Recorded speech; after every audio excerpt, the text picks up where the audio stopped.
ਸੁਲਤਾਨ multimedia 786 channel ਨਾਲ ਜੁੜੀਆਂ ਸਾਰੀਆਂ ਸੰਗਤਾਂ ਨੂੰ ਜੈ ਪੀਰਾਂ ਦੀ ਪਿਆਰੀ ਸਾਧ ਸੰਗਤ ਜੀ। ਅੱਜ ਦੀ ਵੀਡੀਓ ਸਾਡੇ ਸਾਰਿਆਂ ਲਈ ਬਹੁਤ ਹੀ ਜ਼ਿਆਦਾ ਜ਼ਰੂਰੀ ਹੈ। ਸਾਡੀ ਜ਼ਿੰਦਗੀ ਦੇ ਵਿੱਚ ਜਦੋਂ ਬਹੁਤ ਮਾੜਾ ਸਮਾਂ ਹੋਵੇ, ਸਾਨੂੰ ਕੁਝ ਵੀ ਸਮਝ ਨਾ ਲੱਗੇ ਕਿ ਸਾਨੂੰ ਕੀ ਕਰਨਾ ਚਾਹੀਦਾ ਹੈ, ਅਸੀਂ ਪੂਰੀ ਤਰ੍ਹਾਂ ਨਿਰਾਸ਼ ਹੋ ਜਾਵਾਂਗੇ, ਤਾਂ ਇਹ ਵੀਡੀਓ ਜ਼ਰੂਰ ਦੇਖ ਲਿਓ। ਇਹ ਵੀਡੀਓ ਤੁਹਾਨੂੰ ਇੱਕ ਐਸਾ ਰਸਤਾ ਦਿਖਾਵੇਗੀ, ऐसा ਤੁਹਾਨੂੰ ਚਾਨਣ ਕਰੇਗੀ कि ਤੁਹਾਨੂੰ सब कुछ ही समझ आ जाएगा। मुश्किल तो मुश्किल समा भी टल जाएगा ते मुसीबतां परे हो जाणगियां। इन्नी क्षमता रखदी है ये वीडियो। सो हथ जोड़ के बेनती है, इस वीडियो नूं पूरा जरूर देखियो ते इस चैनल नूं भी जरूर सबसक्राइब करियो। पीरां दी प्यारी साध संगत जी, ये वीडियो भी सिर्फ और सिर्फ समझाउण वास्ते ही है। गल उस समय दी आ, किसे देश दे विच एक राजे दा राज होया करदा सी। एक बार उस राजे ने अपने सारे मंत्रियों नूं इकट्ठे किया, बुद्धिजीवियों नूं इकट्ठे किया ते कहा कि मैनू कोई ऐसा मंत्र दवो, कोई ऐसा सूत्र दवो जिहड़ा कि बहुत ही छोटा होवे।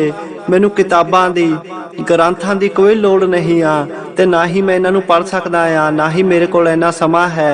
मैनू कोई ऐसा छोटा सा सूत्र दवो जिहड़ा मेरी जिंदगी दे विच रोशनी कर सके, मैनू अगे दा रास्ता दिखा सके।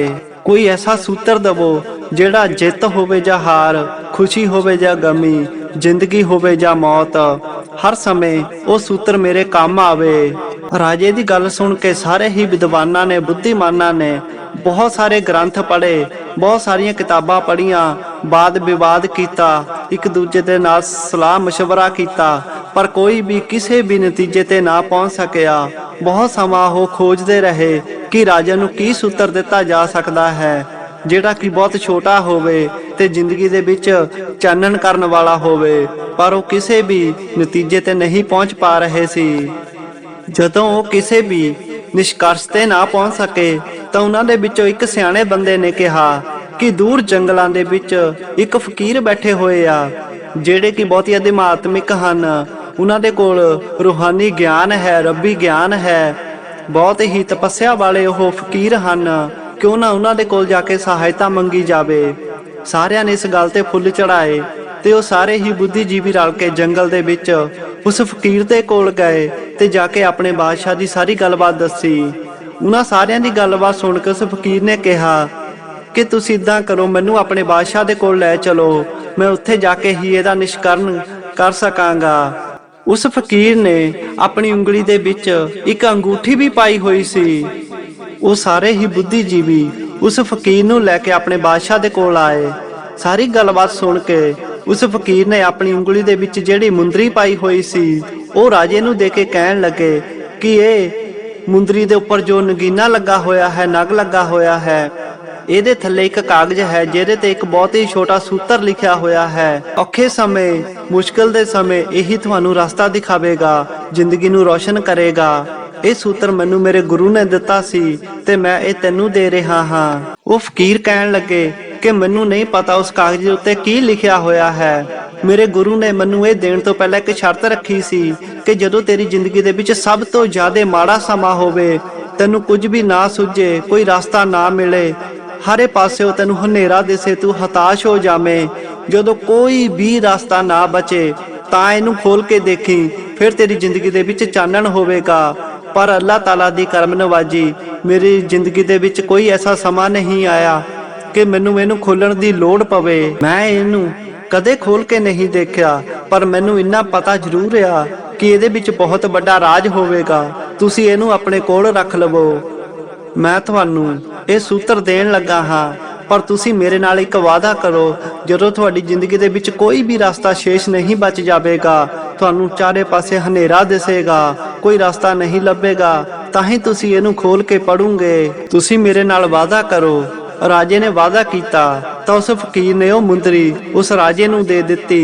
हुण काफ़ी समा गुजर गया, सालां दे साल गुजर गए।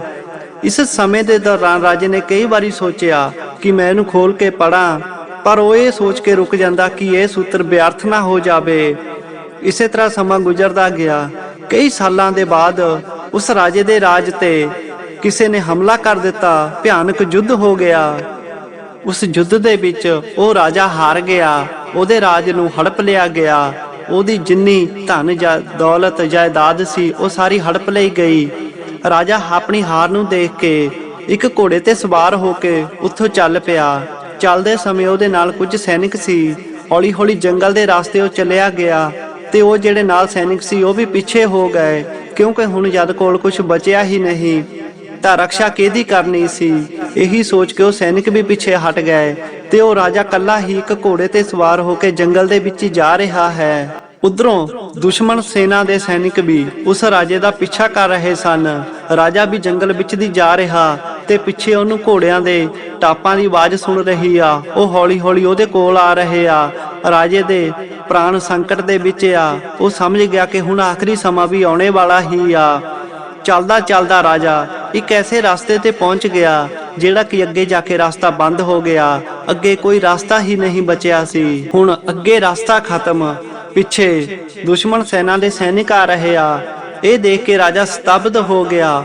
ਉਹਨੂੰ ਕੁਝ ਵੀ ਸਮਝ ਨਹੀਂ ਆ ਰਿਹਾ ਸੀ। ਚਾਰੇ ਪਾਸੇ ਹਨੇਰਾ ਹੀ ਹਨੇਰਾ ਨਜ਼ਰ ਆ ਰਿਹਾ ਸੀ। ਹੋਰ ਕੋਈ ਰਸਤਾ ਉਹਨੂੰ ਨਹੀਂ ਨਜ਼ਰ ਆ ਰਿਹਾ ਸੀ ਕਿ ਹੁਣ ਇਸ ਔਖੇ ਸਮੇਂ ਕੀ ਕਰੇ। ਸਾਰੇ ਹੀ ਰਸਤੇ ਬੰਦ ਹੋ ਚੁੱਕੇ ਸਨ। ਸੋਚਦੇ ਸੋਚਦੇ ਅਚਾਨਕ ਰਾਜੇ ਨੂੰ ਉਸ ਮੁੰਦਰੀ ਦੀ ਯਾਦ ਆਈ ਜਿਹੜੀ ਉਸ ਫਕੀਰ ਨੇ ਰਾਜੇ ਨੂੰ ਦਿੱਤੀ ਸੀ। ਉਹਨੇ ਮੁੰਦਰੀ ਕੱਢੀ, ਉਹਦੇ ਨਗੀਨੇ ਨੂੰ ਨਗ ਨੂੰ ਹਟਾਇਆ ਤੇ ਥੱਲਿਓਂ ਇੱਕ ਕਾਗਜ਼ ਨੂੰ ਕੱਢਿਆ ਜਿਸ ਕਾਗਜ਼ ਤੇ ਲਿਖਿਆ ਹੋਇਆ ਸੀ, ਇਹ ਸਮਾਂ ਵੀ ਬੀਤ ਜਾਵੇਗਾ। ਉਸ ਸੂਤਰ ਨੂੰ ਪੜ੍ਹਦੇ ਹੀ ਰਾਜੇ ਦੇ ਚਿਹਰੇ ਤੇ ਮੁਸਕਰਾਹਟ ਆ ਗਈ ਤੇ ਸਾਰੀ ਫਿਲਮ ਉਹਦੀ ਜ਼ਿੰਦਗੀ ਦੀ ਉਹਦੀ ਅੱਖਾਂ ਦੇ ਸਾਹਮਣੇ ਆ ਗਈ। ਕਿਸੇ ਵੇਲੇ ਉਹ ਰਾਜਾ ਸੀ, ਸਮਰਾਟ ਸੀ, ਸਾਰੇ ਹੀ ਸੁੱਖ ਉਹਦੀ ਝੋਲੀ ਦੇ ਵਿੱਚ ਸਨ। ਪਰ ਉਹ ਸਮਾਂ ਗੁਜ਼ਰ ਗਿਆ, ਉਹਦੇ ਰਾਜ ਦਾ ਵੀ ਸਮਾਂ ਗੁਜ਼ਰ ਗਿਆ, ਉਹਦੇ ਸੁੱਖਾਂ ਦਾ ਸਮਾਂ ਵੀ ਗੁਜ਼ਰ ਗਿਆ ਤੇ ਹੁਣ ਉਹਦੀ ਜ਼ਿੰਦਗੀ ਦੇ ਵਿੱਚ ਦੁੱਖ ਹਨ। ਚਾਰੇ ਪਾਸੇ ਹਨੇਰਾ ਹੀ ਆ। ਪਰ ਜਦੋਂ ਉਹਨੇ ਸੂਤਰ ਪੜਿਆ ਕਿ ਇਹ ਸਮਾਂ ਵੀ ਬੀਤ ਜਾਵੇਗਾ ਤੇ ਉਹਨੂੰ ਯਕੀਨ ਹੋ ਗਿਆ, ਉਹਦੇ ਚਿਹਰੇ ਤੇ ਮੁਸਕਰਾਹਟ ਆ ਗਈ ਕਿ ਜੇਕਰ ਸੁੱਖ ਵਾਲੇ ਦਿਨ ਨਹੀਂ ਟਿਕੇ, ਉਹ ਵੀ ਬੀਤ ਗਏ, ਤਾਂ ਇਹ ਦੁੱਖਾਂ ਵਾਲਾ ਸਮਾਂ ਵੀ ਨਹੀਂ ਰਹੇਗਾ, ਇਹ ਵੀ ਬੀਤ ਹੀ ਜਾਵੇਗਾ। ਸੂਤਰ ਪੜ੍ਹ ਕੇ ਉਸ ਰਾਜੇ ਦਾ ਦਿਮਾਗ ਸ਼ਾਂਤ ਹੋ ਗਿਆ। ਪਹਿਲਾਂ ਜਿਹੜਾ ਡਰ ਦੇ ਮਾਰੇ ਉਹਦਾ ਸਰੀਰ ਕੰਬਦਾ ਸੀ, ਉਹ ਵੀ ਸਥਿਰ ਖੜਾ ਹੋ ਗਿਆ। ਉਹਨੇ ਸੋਚਿਆ ਕਿ ਇਹ ਸੂਤਰ ਠੀਕ ਹੀ ਕਹਿ ਰਿਹਾ ਹੈ। ਹੁਣ ਕਰਨੇ ਨੂੰ ਤਾਂ ਕੁਝ ਵੀ ਨਹੀਂ ਆ, ਨਾ ਹੀ ਕੁਝ ਪੱਲੇ ਬਚਿਆ ਹੈ। ਸੁੱਖ ਵਾਲੇ ਦਿਨ ਬੀਤ ਗਏ, ਦੁੱਖ ਦੀ ਘੜੀ ਚੱਲ ਰਹੀ ਆ। ਸੂਤਰ ਨੇ ਉਹਨੂੰ ਗਿਆਨ ਕਰਾ ਦਿੱਤਾ ਕਿ ਜੇ ਸੁੱਖ ਵਾਲੇ ਦਿਨ ਨਹੀਂ ਟਿਕੇ ਤਾਂ ਇਹ ਦੁੱਖ ਵਾਲੇ ਦਿਨ ਵੀ ਨਹੀਂ ਟਿਕਣਗੇ, ਇਹ ਸਮਾਂ ਵੀ ਬੀਤ ਹੀ ਜਾਵੇਗਾ। ਇਹਦੇ ਨਾਲ ਉਹਦੇ ਅੰਦਰ ਇੱਕ ਐਸੀ ਤਾਰ ਛਿੜ ਗਈ, ਉਹਨੂੰ ਇੱਕ ਐਸਾ ਹੌਸਲਾ ਮਿਲਿਆ ਜਿਹਦੇ ਨਾਲ ਉਹਨੂੰ ਅੱਗੇ ਦਾ ਰਸਤਾ ਨਜ਼ਰ ਆਉਣ ਲੱਗ ਪਿਆ, ਉਹਨੂੰ ਚਾਨਣ ਨਜ਼ਰ ਆਉਣ ਲੱਗ ਪਿਆ। ਉਹਨੂੰ ਸਮਝ ਲੱਗ ਗਈ ਕਿ ਸਮਾਂ ਹਮੇਸ਼ਾ ਇੱਕੋ ਜਿਹਾ ਨਹੀਂ ਰਹਿੰਦਾ ਹੈ, ਕਦੀ ਸੁੱਖ ਕਦੀ ਦੁੱਖ, ਕਦੀ ਛਾਂ ਕਦੀ ਧੁੱਪ। ਇਹ ਜ਼ਿੰਦਗੀ ਦੇ ਸਾਥ ਹਨ, ਇਹ ਆਉਂਦੇ ਹੀ ਜਾਂਦੇ ਰਹਿੰਦੇ ਹਨ। ਨਾ ਕਦੀ ਸੁੱਖ ਵਾਲਾ ਸਮਾਂ ਰਹਿੰਦਾ ਹੈ ਤੇ ਨਾ ਹੀ ਕਦੀ ਦੁੱਖ ਵਾਲਾ ਸਮਾਂ ਰਹਿੰਦਾ ਹੈ। ਬਸ ਇਹਦਾ ਗਿਆਨ ਹੁੰਦਿਆਂ ਹੀ ਉਹਦੀ ਜ਼ਿੰਦਗੀ ਦੇ ਵਿੱਚ ਚਾਨਣ ਹੋ ਗਿਆ। ਉਹ ਸਥਿਰ ਇੱਕ ਜਗ੍ਹਾ ਤੇ ਬਹਿ ਗਿਆ, ਉਹਦੀ ਭਟਕਣਾ ਮੁੱਕ ਗਈ, ਡਰ ਮੁੱਕ ਗਿਆ। ਉਹਦੇ ਮਨ ਤੇ ਜੋ ਖਿਆਲ ਆ ਰਹੇ ਸੀ ਉਹ ਸਾਰੇ ਹੀ ਖਤਮ ਹੋ ਗਏ। ਉਹ ਰਾਜਾ ਉੱਥੇ ਹੀ ਇੱਕ ਝਾੜੀਆਂ ਦੇ ਵਿੱਚ ਲੁਕ ਕੇ ਬੈਠ ਗਿਆ। ਹੌਲੀ ਹੌਲੀ ਘੋੜਿਆਂ ਦੀ ਟਾਪ ਜਿਹੜੀ ਉਹਦੇ ਨੇੜੇ ਆ ਰਹੀ ਸੀ ਉਹ ਦੂਰ ਹੋਣ ਲੱਗ ਪਈ। ਸੈਨਿਕ ਉਹਨੂੰ ਲੱਭ ਕੇ ਮੁੜ ਗਏ, ਉਹ ਨਾ ਲੱਭਿਆ। ਸਮਾਂ ਗੁਜ਼ਰਦਾ ਗਿਆ। ਉਸ ਰਾਜੇ ਨੇ ਹੌਲੀ ਹੌਲੀ ਜਿਹੜੇ ਬਚੇ ਹੋਏ ਸੈਨਿਕ ਸੀ ਜਾਂ ਉਹਦੀ ਪਰਜਾ ਸੀ ਉਹਨਾਂ ਨੂੰ ਇਕੱਠੇ ਕੀਤਾ। ਦੁਬਾਰਾ ਇੱਕ ਬਲਸ਼ਾਲੀ ਸੈਨਾ ਬਣਾਈ, ਪੂਰੇ ਉਤਸ਼ਾਹ ਦੇ ਨਾਲ ਦੁਬਾਰਾ ਉਸ ਰਾਜ ਤੇ ਹਮਲਾ ਕੀਤਾ ਤੇ ਉਹਦੇ ਵਿੱਚ ਜਿੱਤ ਹਾਸਲ ਕੀਤੀ ਤੇ ਦੁਬਾਰਾ ਉਹ ਆਪਣੇ ਰਾਜ ਦਾ ਸਮਰਾਟ ਬਣ ਗਿਆ। ਜਿਸ ਵਕਤ ਉਹ ਰਾਜਾ ਆਪਣੀ ਗੱਦੀ ਤੇ ਬੈਠਿਆ ਤੇ ਉਹਦਾ ਸੀਨਾ ਅੱਗੇ ਨਾਲੋਂ ਵੀ ਚੌੜਾ ਹੋ ਰਿਹਾ ਸੀ, ਉਹ ਖੁਸ਼ੀ ਦੇ ਵਿੱਚ ਇਹ ਸੋਚ ਰਿਹਾ ਸੀ ਕਿ ਮੈਂ ਆਪਣੀ ਪਰਜਾ ਨੂੰ ਚੀਖ ਚੀਖ ਕੇ ਦੱਸਾਂ ਕਿ ਮੈਂ ਉਹੀ ਸਮਰਾਟ ਹਾਂ ਜਿਨੇ ਆਪਣੇ ਰਾਜ ਨੂੰ ਦੁਬਾਰਾ ਹਾਸਲ ਕੀਤਾ ਹੈ, ਆਪਣੇ ਦੁਸ਼ਮਣ ਨੂੰ ਹਰਾਇਆ ਹੈ, ਉਹਨਾਂ ਤੇ ਵਿਜੇ ਹਾਸਲ ਕਰਕੇ ਇਸ ਰਾਜ ਨੂੰ ਦੁਬਾਰਾ ਹਾਸਲ ਕੀਤਾ ਹੈ। ਮੈਂ ਸਭ ਤੋਂ ਜ਼ਿਆਦਾ ਬਲਸ਼ਾਲੀ ਹਾਂ। ਹੁਣ ਉਹਦੇ ਮਨ ਦੇ ਵਿੱਚ ਘਮੰਡ ਆ ਰਿਹਾ ਸੀ, ਹੰਕਾਰ ਆ ਰਿਹਾ ਸੀ।